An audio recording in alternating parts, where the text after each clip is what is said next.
Aasiasta tuli tällä kertaa tällainen setti. Kyseessähän on siis Xiaomin Mi Scale 2. Tää on Express Techia. Täällä me unboxaillaan ja arvostellaan Aasiasta tilattuja tekniikan ihmetuotteita. Ekana vähän unbox-terapiaa teille siitä pitäville.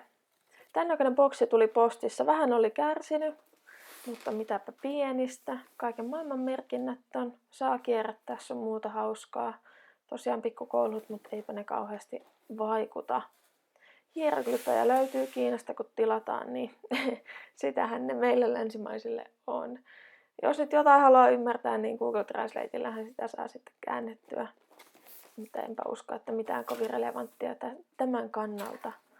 Ei leikkaamaan tuon tarrasen jo auki. Ja ekana paketista tulee ohjeet. Tämmöisessä hienossa pikkuboksissa. Kun vaan nappaa käteen, niin tuntuu itse asiassa painavalta. Et siinä suhteessa laatu tuntuu hyvältä.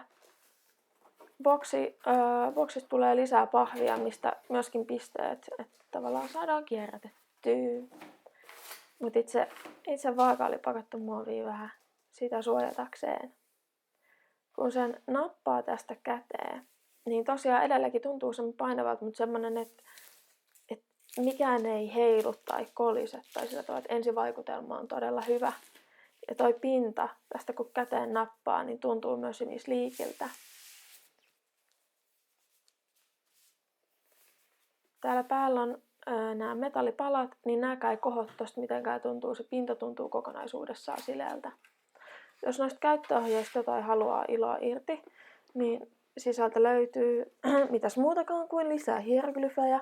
Tosiaan se Google Translate-sovellus puhelimeen on tässä vaiheessa avuksi.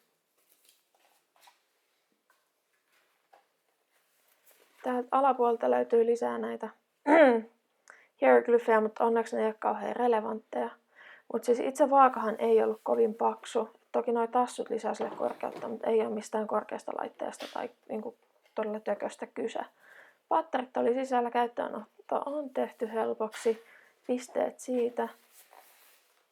Sitten vaan testataan lähteekö käyntiin. Näinhän se lähti suoraan paketista. Tätä sieltä tuli. Sisältö ei ollut mitenkään kovin massiivinen. Mutta itse käyttöönottoon. Eli tässä vaiheessa puhelimessa on ladattuna Mi Fit-appi ja Bluetooth päällä. Astutaan päälle niin, että vaaka lähtee käyntiin. Avataan itse sovellus. Täällä Mi Fit-appissa mennään sitten oikeaan alakulmaan ja omaan profiiliin. Add device, vaaka ja se saman tien löytää. Sitten sieltä kannattaa yksiköt vielä vaihtaa kilogrammoiksi, ne alun perin paunoissa nimittäin. Sieltä sitten voi palata taas taaksepäin. Kun haluaa punnita itsensä, niin appi vaan auki Bluetooth päällä ja se tälleen saman tien löytää vaan.